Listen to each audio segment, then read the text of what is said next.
बहुत शुक्रिया आप तशरीफ़ लाई यहाँ। आज की ये प्रेस कॉन्फ्रेंस का मकसद ये है कि जैसा कि पार्लियामेंट ने राज्यसभा में भी और लोकसभा में भी एक बिल पास किया है जिसमें कुछ कम्युनिटीज़ को शेड्यूल ट्राइब का दर्जा दिया गया है। हमारा ये शुरू से ही मानना था ये बिल्कुल अनकॉन्स्टिट्यूशनल है। कॉन्स्टिट्यूशन के लिहाज से ये जो भी कम्युनिटीज़ हैं वो डिज़र्व नहीं करती थी शेड्यूल ट्राइब। और यौम अव्वल से हमारा ये रहा है कि अगर सरकार इस किस्म का कोई अहमकाना कदम लेती है, हरकत करती है, तो हमारे पास ना सिर्फ सड़कों पे बल्कि पार्लियामेंट पे, बल्कि पार्लियामेंट के सामने और फिर अल्टीमेटली सुप्रीम कोर्ट हमारे पास रास्ता है, हाई कोर्ट हमारे पास रास्ता है। लेकिन बड़ी अनफॉर्चुनेट बात है कि आप लोग, हम सो कॉल्ड पहाड़ीज और गुजर बकरवाल गद्दी सिप्पीज आपस में भाई भाई बन के रहना चाहते हैं, तो आप लोग कदगन लगा रहे हैं उन पे मीडिया के सामने बात करने से या मीडिया के सामने अपनी बात रखने से कि क्या आईनी है क्या गैर आईनी है। तो हमारा ये कहना है कि हम कोई भी गैर आईनी कदम, गैर कानूनी कदम नहीं उठाएंगे। हम आईनी तौर पे, कानूनी तौर पे इसको कंडेम करते हैं और इसके खिलाफ जो भी चाराजोई हमारे पास हुई वो करेंगे। आपके सामने देखिए, जितने भी यहाँ लोग बैठे हैं तमाम के तमाम एडवोकेट्स हैं और लॉ ग्रेजुएट्स हैं। हम समझते हैं, बीइंग लॉ ग्रेजुएट्स, हम समझते हैं कि ये गैर आईनी हुआ, गैर कानूनी हुआ, क्योंकि इसमें बड़ी बड़ी ज़ातें हैं जो किसी भी तरीके, जो बेसिक लवाजमात हैं, जो बेसिक शराइत हैं किसी को शेड्यूल ट्राइब या शेड्यूल कास्ट या ओबीसी करार देने के, वो क्वालिफाई नहीं करती हैं। आज की इस प्रेस कॉन्फ्रेंस में हम ये कन्वे कर देना चाहते थे कि कोई भी एप्रीहेंशन सरकार को ऐसी नहीं करनी चाहिए। कोई, यानी आप कदगन नहीं लगा सकते, ना मीडिया पे ना हम पे। हम जो भी कानूनी चाराजोई है वो करांगे। और अब मेरे साथी जनाब गुफ्तार साहब बैठे हैं, तालिब साहब बैठे हैं, ये भी अपनी बात रखेंगे आपके सामने और मुझे उम्मीद है कि इनकी बात भी आवाम तक पहुँचेगी। बहुत बहुत शुक्रिया। वैसे ज़रूरत तो है नहीं, एडवोकेट अनवर चौधरी साहब ने बात आपके सामने रखी। प्रेस कॉन्फ्रेंस का बुनियादी हमारा आज का मकसद ये है कि गवर्नमेंट ऑफ इंडिया ने जिस तरह से एंटी ट्राइबल बिल को पास किया, हम रोज़े अव्वल से ही, जिस दिन पिछले 3 सेशन पहले जब हमें पता चला तो हमने इसकी मुखालफत की। हमने मुखालफत इसलिए नहीं की कि हमें बुरा लगता था, बल्कि इसलिए की कि idea of reservation, idea of constitution और बेसिक जो शराइत हैं एक ट्राइब को डिक्लेयर करने के लिए, शेड्यूल ट्राइब, तो वो उन लवाजमात पे ये लोग खड़े नहीं उतरते थे जिन लोगों को शेड्यूल ट्राइब में आज बदकिस्मती से शामिल किया अपर कास्ट को। तो हमारी प्रेस कॉन्फ्रेंस का मकसद ये है कि हम पहले दिन से आज तक मजम्मत करते रहें, आज भी उसी तरह से मजम्मत करते हैं। और दूसरी बात ये कि हमारी लड़ाई इस मीडिया के ज़रिए से हम ये बताना चाहते हैं कि ये कम्युनिटीज़ के अंदर एक और शगुफ़ा छोड़ना चाहते हैं कि सब कैटेगराइजेशन जो है वो एक मसला है, आप उस पर बात करिए।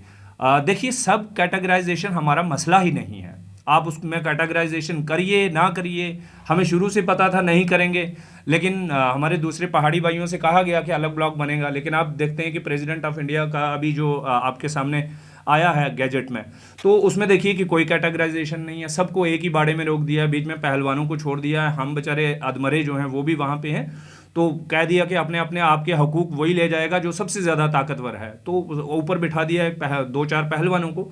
अब गुजारिश ये है कि हम सीधा और क्लियर ये पैगाम देना चाहते हैं कि हमारा मौक़िफ़ यही है कि जो ट्राइब नहीं है वो शेड्यूल ट्राइब के अंदर दाखिल नहीं हो सकता। कैटेगराइजेशन हमारा कोई इशू नहीं है।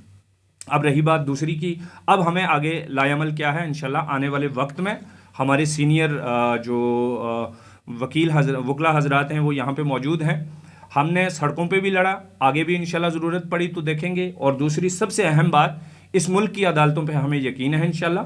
और जैसे अनवर साहब ने कहा, हम हाई कोर्ट के अंदर भी देखेंगे, जिस तरह से हमें ज़रूरत पड़ी, सारी चीज़ें जब पिक्चर क्लियर हो जाती है ये क्या लेके आ रहे हैं, तो उसके बाद जहां तक भी जाना पड़ा हम इंशाल्लाह जाएंगे। बहुत शुक्रिया। तालिब जी, एक सवाल रहेगा, जैसे कि अमेंडमेंट बिल जो है एसटी का पास किया गया है, उसको लेकर मतलब कि आप साफ मजम्मत करते हैं कि वो पास नहीं होना चाहिए था? सर, उसमें लुकुर कमेटी ने क्लियर कट कहा है, मैं एक छोटी सी एग्जांपल दूंगा कि किसी भी ट्राइब का बैकवर्ड होना जरूरी है। तो जनाब मैं अब एग्जांपल दे रहा हूं, हाटी कम्युनिटी को हिमाचल में वहां की स्टेट गवर्नमेंट ने इंक्लूड कर दिया शेड्यूल ट्राइब के अंदर। वो केस चला गया हाई कोर्ट के अंदर। हाई कोर्ट ने क्लियरली कहा कि हाटी कम्युनिटी की एक दो बुनियाद पे उसको रिजेक्ट किया। एक तो ये अपर कास्ट है, ब्राह्मण and Rajput, they can not be schedule tribe included in the schedule tribe. Number 2 कि इनका 75% लिटरेसी रेट है। तो लुकुर कमेटी क्या कहती है, एक ट्राइब के बैकवर्ड होने की और शेड्यूल ट्राइब के अंदर दाखिल होने के लिए क्या होना चाहिए कि वो देखिए, होने को तो सारे ट्राइब्स ही हैं, एक वक्त में तो सारी दुनिया ट्राइब्स है, लेकिन हिंदुस्तान के इस शेड्यूल ट्राइब के अंदर शामिल करने के लिए उनका बैकवर्ड होना जरूरी है। तो उसकी हिमाचल के केस में क्या है, हाटी कम्युनिटी की 75% उनका लिटरेसी रेट। अब मैं गुजारिश करता हूं, आप टाइम्स ऑफ इंडिया का 2011 का सर्वे उठा के देखिए, जम्मू कश्मीर पूरे इंडिया के अंदर जितने भी ट्राइब्स हैं उनमें सबसे कम पढ़ा लिखा ट्राइब आपके सामने बैठा हुआ है, 2% लिटरेसी रेट। और इसी बुनियाद पे हाटी कम्युनिटी का केस जो था वो उड़ गया। हमारी भी यही दलील है कि हम 2% हमारा लिटरेसी रेट है, यहाँ की जो ब्राह्मण आबादी है वो 95% उनकी लिटरेसी रेट है। कहाँ 75 हाटी कम्युनिटी, कहाँ यहाँ का ब्राह्मण 95%, और हम कहाँ बेचारे 2% वाले। ये एक बुनियादी हमारी एक इंग्रेडिएंट की बात करें, अगर इस किताब को खोलें फिर तो ये दास्तान बयां करते करते ज़माना गुजर जाए। एक ही सिंपल से एग्जाम्पल हम दे रहे हैं कि एजुकेशनल लेवल हमारा ये है जिसकी बुनियाद पर लुकुर कमेटी ने कहा, और बाकी सारी के सारे जो इंग्रेडिएंट्स हैं उनमें से कोई भी वो जो हैं वो फुलफिल नहीं करते। तो अगला रुख क्या रहेगा आपका? अगला हमारे सीनियर अनवर साहब ने कहा है, अगला रुख इंशाल्लाह आने वाले वक्त में जैसे सारी चीज पिक्चर क्लियर होती है, किस तरह से चीज, सुप्रीम कोर्ट ने भी अभी कहा है कि स्टेट गवर्नमेंट ये इस पे ये ताकत रखती है, उनको ये अथॉरिटी है कि वो कैटेगराइजेशन कर सकती है। लेकिन फिलहाल आपने कल देखा कि एक नई क्या चीज़ आई है रात को। तो जब पिक्चर क्लियर हो जाती है, सारी चीज़ें सामने आती हैं, फिर उसके बाद देखेंगे इंशाल्लाह। सरताज जी, आप क्या कहेंगे? देखिए सर, पहली बात तो ये है कि जब ये सारी चीज़ें, एक तरफ सरकार ये कहती है कि सब कुछ ठीक ठाक है, ये जो चीज़ें चल रही हैं ये लीगल हैं, हम ये सवाल पूछना चाहते हैं कि अगर ये सब कुछ लीगल था तो फिर आपने कम्युनिटी के नौजवानों के खिलाफ क्रैकडाउन क्यों स्टार्ट किया? आपने हर मीडिया वाले को क्यों कहा कि आपने किसी ट्राइबल एक्टिविस्ट या ट्राइबल एडवोकेट के साथ बात नहीं करनी? ये सवाल है हमारा जम्मू कश्मीर की सरकार से। हर नौजवान को, हर एक्टिविस्ट को होस्ट डिटेंशन में रखा गया। जब 5 अगस्त 2019 हुई, आर्टिकल 370 तोड़ा, वैसा माहौल जम्मू कश्मीर में क्यों क्रिएट किया? क्यों पुंछ राजौरी में 2 दिन तक इंटरनेट बंद रखा? ये सवालात हैं हमारे मौजूदा सरकार से। और दूसरी बात ये रही कि कम्युनिटी का नौजवान जो 2 साल से सड़कों पर लड़ रहा था वो आज भी लड़ रहा है, और हम इसके साथ बिल्कुल भी, इस कम्युनिटी का नौजवान बिल्कुल भी खुश नहीं है, बिल्कुल भी कंप्रोमाइज नहीं करेगा। इस कम्युनिटी के नौजवान के हाथ में पत्थर नहीं थे, डंडे नहीं थे, बल्कि हम लोगों ने लीगली अपनी बात जो है वो सरकार के सामने रखी। लेकिन सरकार ने इस कम्युनिटी के खिलाफ 6 महीने से, कोई पिछले 10 दिन की ये बात नहीं है, बल्कि 6 महीने से क्रैकडाउन जो है वो स्टार्ट करके रखा। जब भी ट्राइबल मार्च स्टार्ट किया गया, हमारी ये पूरी टीम जो है, इनको राजौरी के थन्ना मंडी के शादरा शरीफ में डिटेन किया गया।